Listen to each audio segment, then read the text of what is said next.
तस्किरे ही तस्किरे। तस्किरा number 2। किताब शिकवा से माखूज। मुसन्निफ सईद जाफरी। आज हम अपने ऑफिस में एक कुलीग के केबिन में गए। वहाँ एक और कुलीग पहले से ही तशरीफ फरमा थे। हमारे ये कुलीग चेहरे और मिजाज से बड़े उक्खड़ नजर आते हैं और बात भी करते हैं तो ऐसा लगता है कि जैसे डांट रहे हैं। अभी हमें बैठे चंद लम्हे ही गुजरे थे कि हमारे सामने प्यून बेचारा अंदर दाखिल हुआ।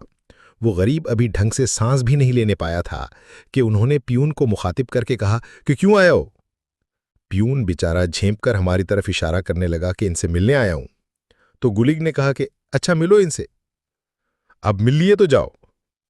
प्यून कुछ देर तक सटपटाया हुआ खड़ा रहा। तो फिर हमारे उन कुलीग ने अपनी नाराजगी जाहिर करते हुए कहा कि तुम सुबह से कहां दफान हो गए थे, एक बार भी पानी वगैरह का पूछने नहीं आए, और अब आयो कम से कम पानी वगैरह तो पिला दिया करो। प्यून ने इंतहाई बेचारगी से कहा कि अच्छा किस में पानी लाऊं। कुलीग ने जवाब दिया कि बोतल में पानी लाओ। प्यून को बात समझ में नहीं आई, फिर कहने लगा कौन सी बोतल में।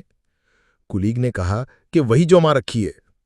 प्यून अब भी बात न समझ सका तो मजबूरन हमारे उस कुलीग ने बोतल का हुलिया बयान करते हुए ऐसा नक्शा खींचा और कहा कि वही बोतल जिसका पेट बड़ा हुआ है, मटका निकला हुआ है। इन अल्फाज का सुनना था कि हमारी बेख्तियार हंसी ही छूट गई और हमसे अब एक पल भी वहां रुका नहीं जा रहा था और अपनी हंसी पर हमें जब्त नहीं हो रहा था।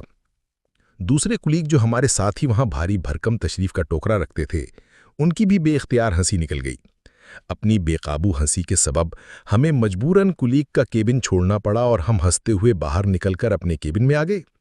लेकिन बहुत देर तक हमारे कुलीग के वो जुमले कि वही बोतल जिसका पेट बड़ा हुआ है हमारा ताक़ुब करते रहे और वो मंजर बार बार हमारी आंखों के सामने घूम जाता और यूं हमारी हंसी बेकाबू घोड़े की तरह फिजाओं में गर्दिश करती रही।